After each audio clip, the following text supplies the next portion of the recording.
Okay, so the talk that I'm giving you is a talk that I gave last year at the seminar on tree ID, and the advantage that you guys have is you all got my email via Scott, and you all went over the definitions. Yes. Raise your hand if you went over the definitions. Yay, I love you guys. Okay, so the hardest part, literally the hardest part about using the tools that I'm going to tell you today are remembering the definitions.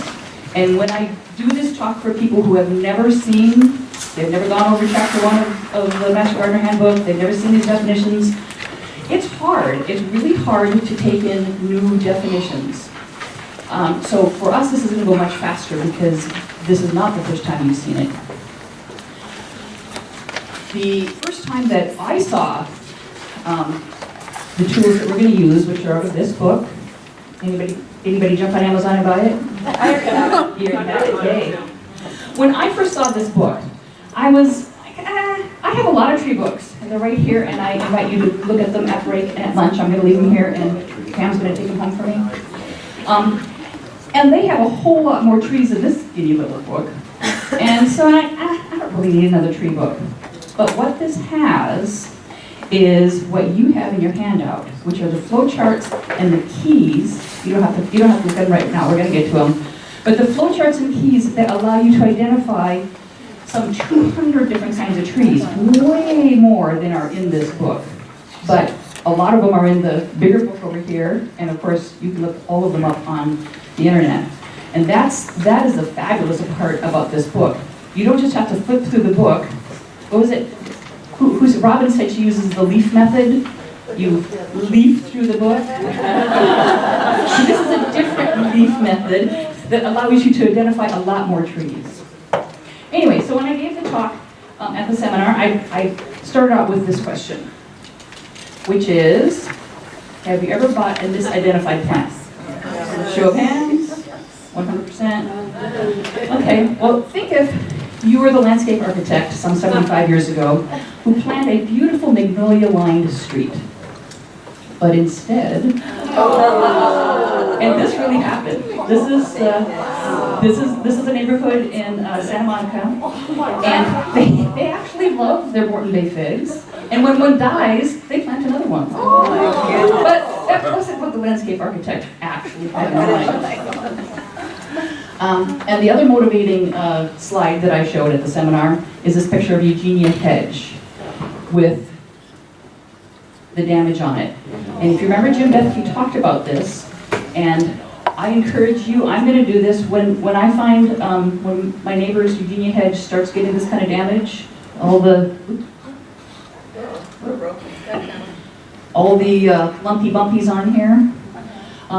His suggestion was to take a box, like a shoebox, put some of your trimmings in it, cut out a hole, fit in a glass so you can see, and then wait and see if what comes out is more of the pest or more of the parasitic wasp. But we'll get into that in a few minutes. Anyway, I've left the slides the way I had it before, and in your handout is the way it was before with Vince Lozanio's recommendations on how to deal with this pest. But we as a class may find that that Jim Bethke's guess is right and what's in your handout is not right. So I encourage all of you to do that experiment when the pests get enough. And the other thing that we might want to do is, so let's say you see a beautiful tree and you go, what is that? I would really like to know what that is. So this is the book that has the tools that we're going to use. And the author is Matt Ritter, and he is not 14 like he looks like here. He is just as enthusiastic as he looks like here. And it's his tools that we're going to use. And some of you have already gone and bought your book on Amazon. Okay, so this is the flow chart that we're going to get to. But before we get to that, here's the other tools we're going to use. The Urban Tree Key. This is all these resources are on the inside of the front cover of your handout. Okay, let's say you have a good friend from out of town, way out of town, and where they're from, there are no things with wheels. So all these things, unicycles, race cars, tricycles, these are all brand new to your friend. And your friend knows that you can't be with him or all the time. So asks for, could you write down a cheat sheet for me of how to figure out what these things are? You think about it, and you say, okay, well, you know, I could come up with a flow chart. And on this flow chart, let's see if this works. Let's see if this thing that my friend has no idea the name of can be identified with this flow chart. Can you all see this well enough to? Okay, so the idea of flow chart is you start at the top and you start asking yourself these yes/no questions. So the first question is there exactly one wheel? No. No. So you go that path. Are there exactly two wheels? No. Are there exactly three wheels? Yes. Yes. Yes, there are.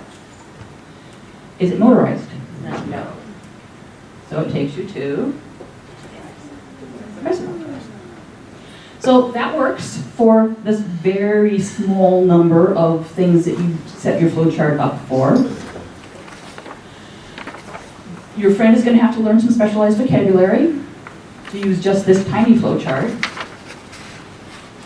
But to identify all things with wheels in the world, there are a whole awful lot of vocabulary that needs to be learned. Fortunately for us, this is the vocabulary that we need to learn, and I think most of you know this vocabulary already. So this should be quick.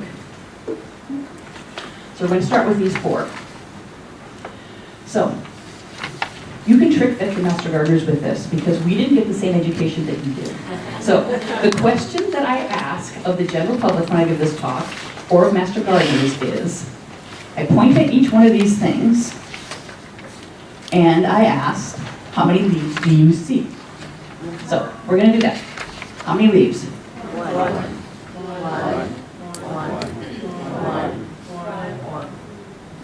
How many? How many? Okay. I hear some confusion here. Is anyone confident in their answer? Raise your hand if you're confident in your answer. Thomas? Yes. Yes, what? All ones? All ones! Give him a hand. It's not nice to ask veterinary master gardeners that because our education wasn't as good as yours. But, yes, the answer is all ones, because these are obviously single leaves. These are single leaves too, made up of multiple leaflets, exactly. So the botanical definition of a leaf is a photosynthetic organ arising from a stem, usually with a stalk, which is this, and the blade. Everybody clear on that? Each leaf has a bud where it is attached to the stem. And for our advanced students, what is the place called here where the bud and the leaf are attached? I heard it. Node. The node. A simple leaf has an undivided blade. Simple leaves can, however, have lobes, just like a human earlobe. My daughter. Leaves can have lobes too. And unlike most human earlobes, they can be very deeply lobed. But if you are an ant and you're walking around on this leaf, you can walk from all places of the blade to all other places of the blade without going out on a separate leaflet, even on this one that is very deeply lobed. Any questions about that? So these are all simple leaves. So here it's the same definition, but now we're getting to compound leaves. So now we have the blade, the stalk, and the bud, but the blade is broken up into distinct leaflets. So this, in the oval, is a leaflet. And in this case, it has secondary leaflets, which are these small leaf-like structures. So this is a compound leaf. It's hard not to say complex, but it is compound. And compound leaves can be in many different shapes. In this case, the blade is broken up into these leaflets, but again, there's a bud where it attaches to the stem, or attaches to the branch. There is no bud here in the middle of the leaf. Questions about that?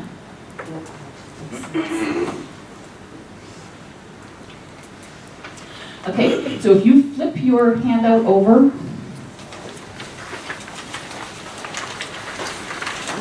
you have line drawings of leaves, and you see above the line, you have simple leaves, which can have lobes, which can have very frilly, fancy edges, but they're all an undivided blade. Below the line are the compound leaves that are made up of multiple leaflets. Once you know those definitions, you can usually, from 20 feet away, tell if a tree has simple or compound leaves. So we're just going to go through these, and you're just going to shout out simple or compound.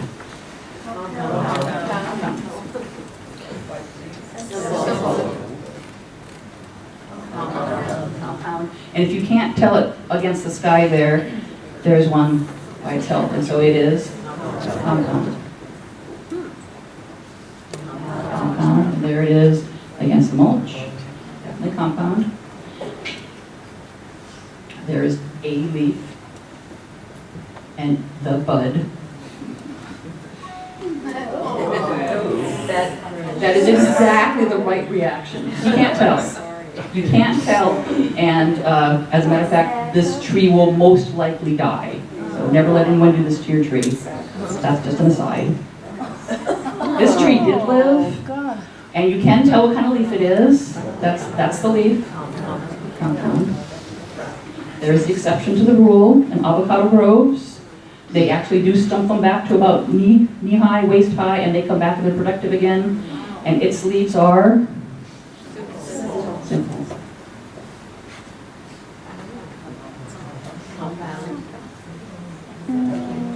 Can't tell.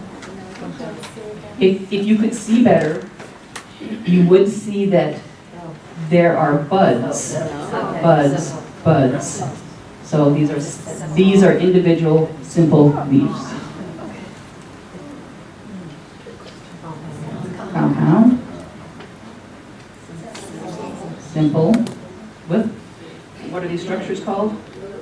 Lobes. Compound. This looks very much like a compound leaf if you look at it from this angle, because it looks as if these are all coming from a single point. But if you turn that, which is actually a branch, to the side, you see this. They're not all coming from one point.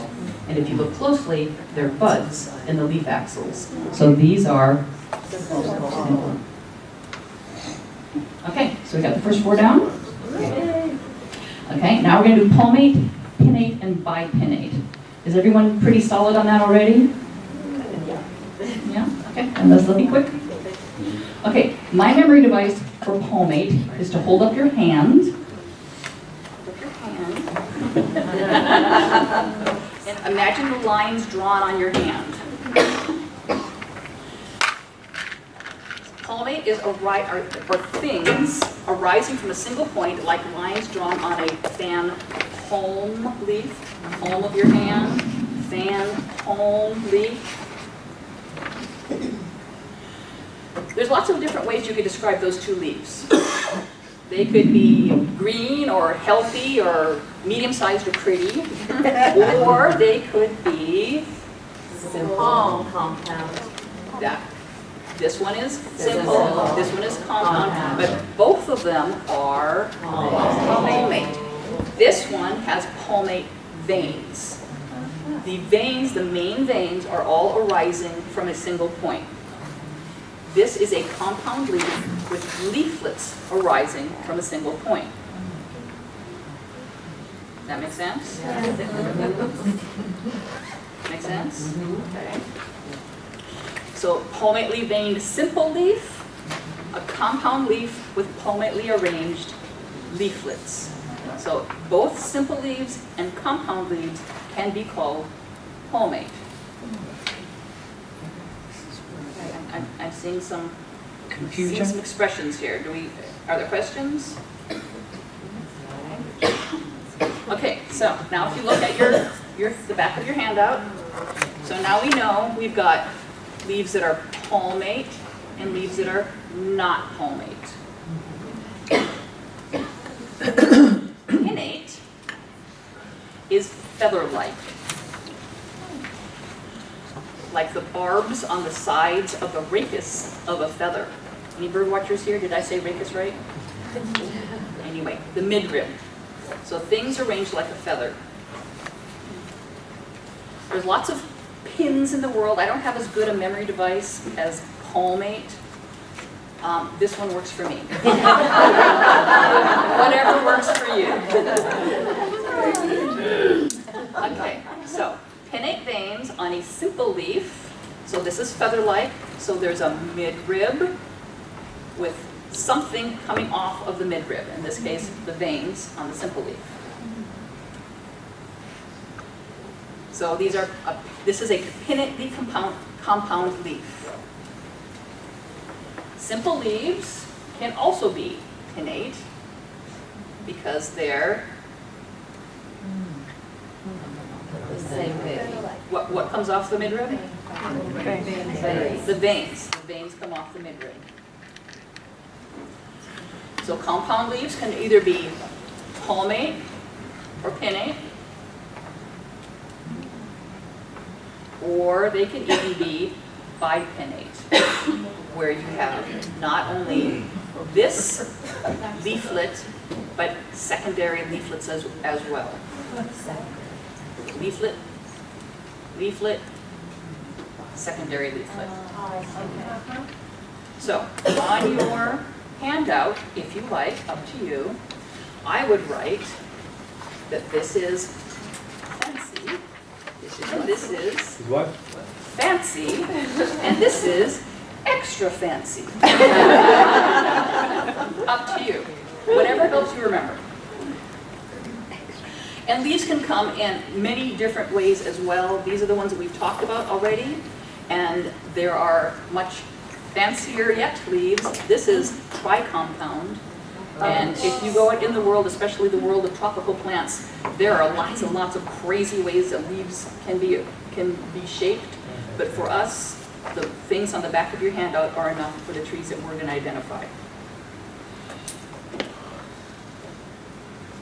Okay, so we've got palmate and pinnate, simple, compound. What makes that last one tri? Because fancy, fancy, fancy, or fanciest? because the leaflets are divided again 3 times. Yeah, you have 3. You know what? We've got a leaflet with a secondary leaflet with a tertiary leaflet. Yeah. Yes? Yeah. Do you agree? I don't know, it's too far for me to see. The third detail. The bottom line is you don't have to worry about it. Okay. You want to come up and look at the picture? Nope, that's quite all right. Okay. I trust. Palmate, pinnate, simple compound, pinnate, bipinnate. There's your handout, and there's your fancy and extra fancy. Okay, so we're going to do the same thing. Is this simple or compound? Compound.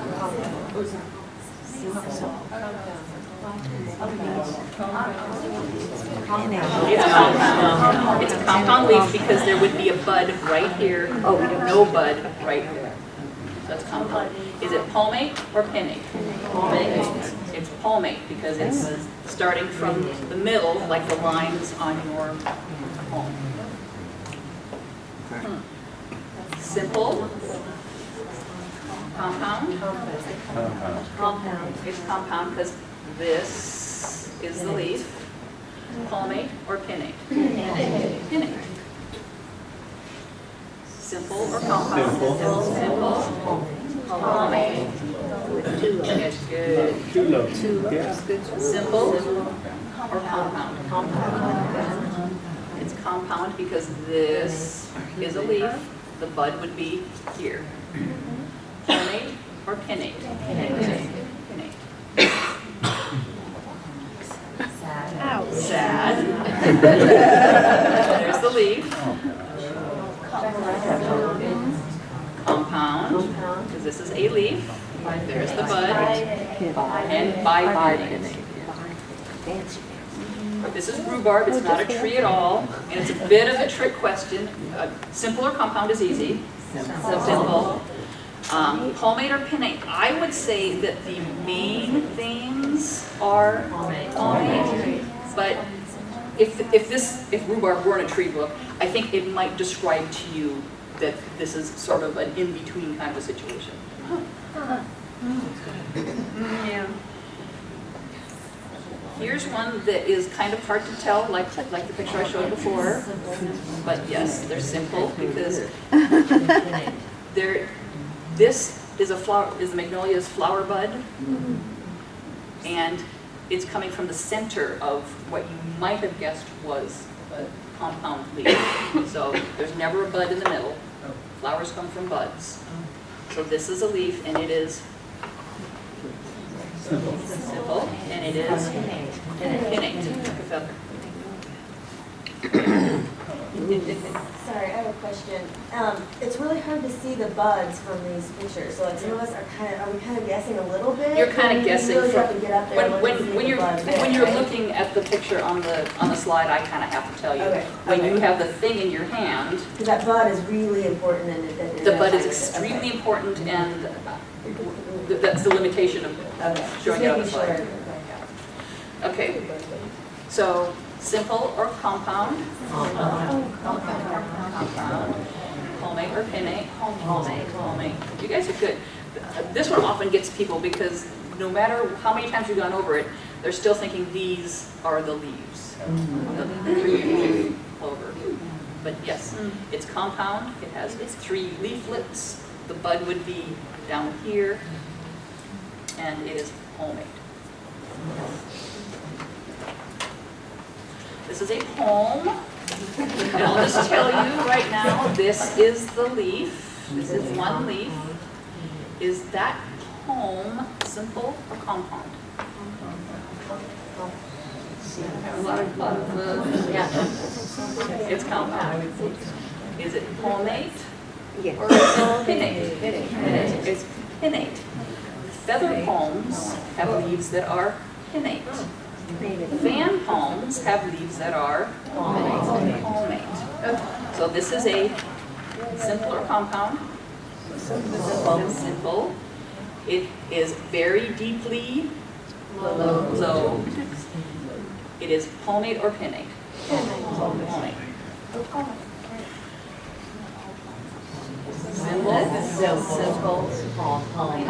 Simple and palmate.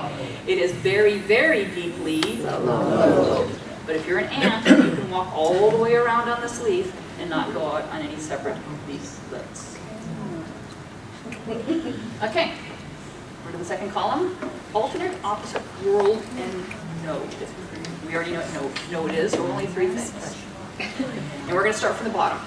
World, and we just heard about world on the cypress tree, right? World is 3 or more leaves attached per node. That makes sense. It's a whirl of things coming up from a single point. I think you're wonderful. I'm here to talk to him. Oh, okay. 9 vote. Opposite is exactly 2 leaves attached per node. There's two. If you look on your handout, the bottom of your handout, it has a picture of 2 different ways for opposite leaves to be arranged on the stem. Either in a plane, where they're all going off the same way, or alternating this way, then this way, then this way, then that way. But what's important is there's exactly 2 leaves attached per node. So that leaves, okay, opposite exactly 2 leaves attached per node, and in this case, these leaves are compound, and there are 2 compound leaves attached at the node. Okay, so that leaves alternate. Can you hear me now? Yeah. Okay, I can stop shouting. Okay, so that leaves alternate, which you would think would mean left, right, left, right. And that, as a matter of fact, is a definition in your Master Gardener Handbook. It's not the definition we're going to use using this book. The definition in this book is exactly 1 leaf attached per node. And this is a real gotcha.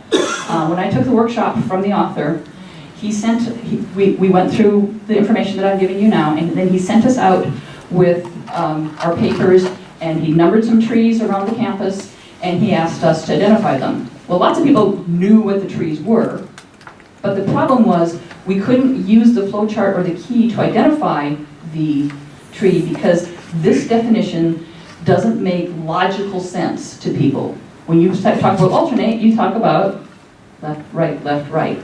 But that's not the definition that we're going to be using today. Because they can just be all over the place. They can be all over the place, not left, right, but they are 1 per node. And even up here where they're crowded, if you look closely, there's 1 leaf per node. Any questions on that? Okay, so that's a real gotcha, and we'll be going over that while we do some of the examples. So no matter how they're arranged. No matter how they're arranged, left, right, you will think alternate, but if you see ones that are no particular logical arrangement, but there's 1 per node, that is still alternate. So this is what's on your handout. Alternate 1, opposite 2, world 3 or more. Any questions on that? Okay, so that just leaves leaf margin and the word entire. Leaf margin is an important ID feature, and we're not talking about the lobes on this oak leaf.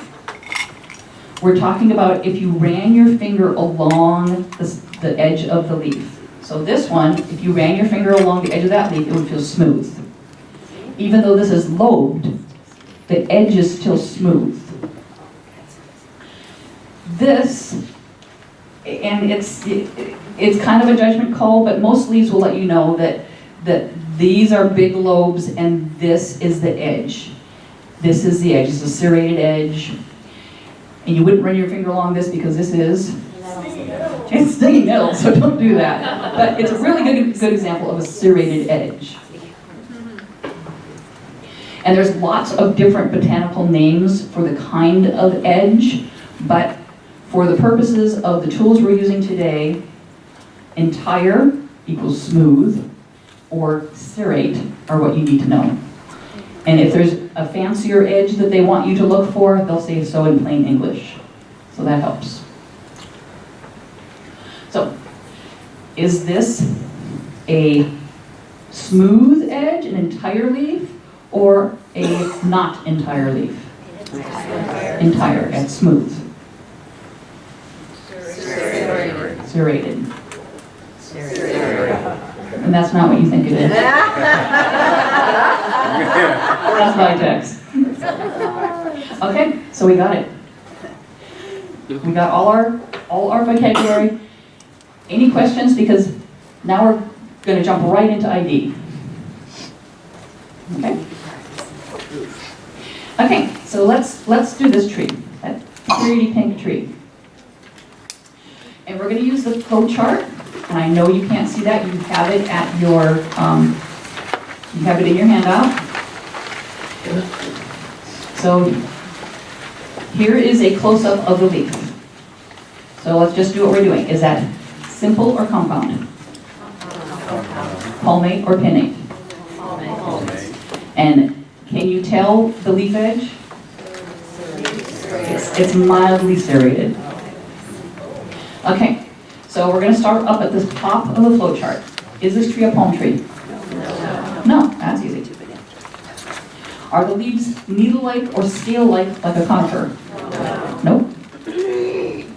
Are the leaves compound? Yes, they are. Are the leaves palmate? Yes, they are. Are the leaves opposite?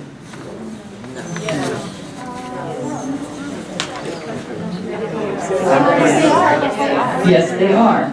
Because this is a leaf, this is a leaf, this is the node. There are how many at that node? Two. So the leaves are opposite. And so that gives you 3 choices. The flow chart gets you to genus, it doesn't get you to species, it certainly doesn't get you to cultivar, but just knowing the species, just knowing the genus lets you go to your tree books or the internet, and you have a pretty good chance of using the leaf method at that point to find out the tree that you actually have. So the choices that you have are those 3.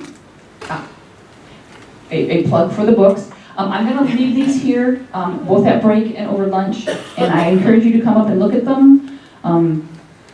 The biggest book in particular has a tremendous amount of information, and I highly recommend all of these books. So you could look up your 3 trees in the books, or you can go to the internet, and you would say box elder. Nope, my leaf doesn't look anything like that. My leaf is palmate, and it is compound, but it doesn't look like that. And my flower doesn't look anything like that. So that leaves me with Heavy booyah. Patty Booyah. Whose tree was that? Mine. Yours. And when I took my tree classes, it was Tabby Booyah and not Chondranthus. And my memory device was a tabby in the tree. So somebody else has to come up with something for the new names, something with a hand, I suppose. Okay, so let's get back to the ficus trees that were planted. If the landscape architect could have time traveled and gotten our flow chart, could this mistake have been avoided? Okay, so we'll just start at the top. Is it a palm tree? No. Are the leaves needle-like? No. No. Are the leaves compound? No. Yes. It's hard to tell. Let's turn it on its side. No. No. 15 minutes. Are the leaves... Now here's a confusing question, and I think the reason that the key is written this way is because the word alternate is such a confusing word. So rather than saying alternate, 1 per node, the question is, are they... Where'd it go? They ask, are there 2 per node, or are there 3 or more per node? I don't really think it helped the confusion part, but... So the question is, are there either 2 per node or 3 or more per node on this plant? No. No, there are 1 per node. So our answer is no. So they're all alternate. Answer is no. So that takes us to the next question. Are the leaves heart-shaped, fan-shaped, or 2-lobed? No. No, because those would look like heart-shaped, fan-shaped. Whose tree was this? Ingo. Or 2-lobed. Whose tree was this? Right. Who had on Con Orchid? Beautiful tree. Okay, so no. Are the leaf margins smooth? Yes. Yes. And if you weren't sure, you would turn it on its side, you'd run your finger around it, it is very smooth. So you say yes. The next question is, do the leaves have tiny translucent dots when held to the light, which would look like that? But our leaf looks like that. No. Is a sap milky and white? Now this test only works if your tree is well hydrated, but if it has been watered recently and your tree is happy, and you break the stem, you'll see a milky white latex come out of the stem. So, we break this particular tree's leaf and we look at it and nothing's coming out. So we answer, no. Is the underside of the leaf hairy and white or rusty? Just a word to the wise here. Some of the things that they consider hairy on the key, you're not going to see with your naked eye, but if you kind of rub it, they'll have a little bit of a texture, and that counts as, if it has a little bit of fuzziness, that counts as hairy. So that's just something to know about the key. What does the rust look like? It's rusty. Red looking? Looks consistent red looking or spotty red looking? You would just look at the bottom of the leaf. If it's more red than green, then you'd answer yes. You know, red, brown. Magnolias can be. A lot like a magnolia, yeah. Or a ficus. The answer is yes, because the bottom side of this leaf is rusty colored. So that takes you to those 4 choices. And you look at the plant that you had in the nursery container, and it doesn't look anything like that or that, and it certainly doesn't look like an oak tree. So the nursery sent the magnolias, except that that's not what happened 75 years ago. They had checked, and if it had been magnolias, we wouldn't have the situation today. So let's back up to sap, milky, and white. So this is what it looks like when you break a ficus leaf. You get this little bit of white latex coming out. And so then you would follow over to ficus, and they would have known to send those back to the nursery or whatever they had 75 years ago. I don't know. Did they have nurseries 75 years ago? And they wouldn't have planted more than make figs.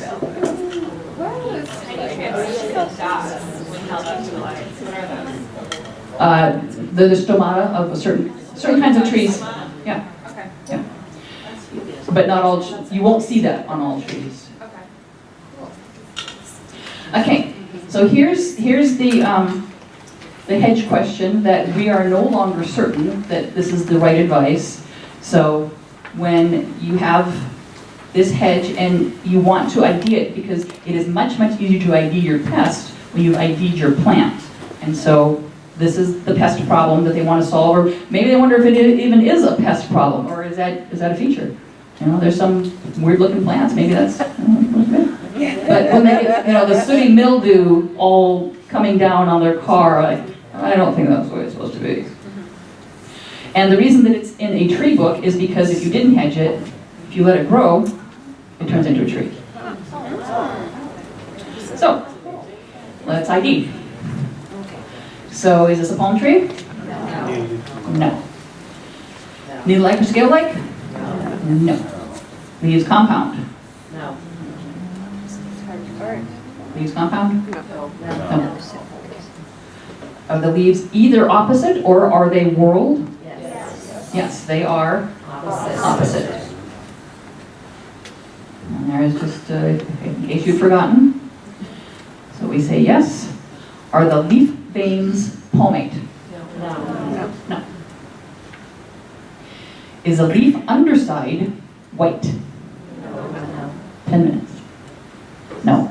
So that takes us to those 4 choices. And you would look at them and you'd say, well, I have never seen anything like that on my hedge, or that, or that. So I must have a syzygium, which, if you ask for it at the nursery, it's still, people usually call it eugenia. And the pest is the Eugenia psyllid. which got to be a real problem in Southern California, and particularly a problem for Disneyland because they have a lot of eugenia hedges. And they partnered with the university, and a tiny parasitic wasp was found in Australia that was brought in that lays its eggs inside the pest and kills the pest. The problem is that in the spring, when the pest population explodes, the wasp population follows it, because before that there was nothing to eat. So once their food source has occurred, they keep it under pretty good control, but until their population comes up, there's a flush that will definitely be damaged. And our previous recommendation was to stick those clippings under the hedge so that the adult wasps could emerge, that the psyllids would die and that the adult wasps could emerge. But Jim Bethke says he doubts that's the truth. He thinks that we need to do an experiment with the shoebox and the damaged plant material and the viewing glass and see what comes out. More pests or more wasps. Inside the front cover of your handout are other suggestions for hedges. And we're going to get to how to use a key, but how about we take our break now? Does that work? Okay. If you want, go out now at break and take pictures of the trees. And so you know to take pictures from the side to see if it's a compound leaf or not a compound leaf, and take a good look at the leaf edges. Okay, so be back in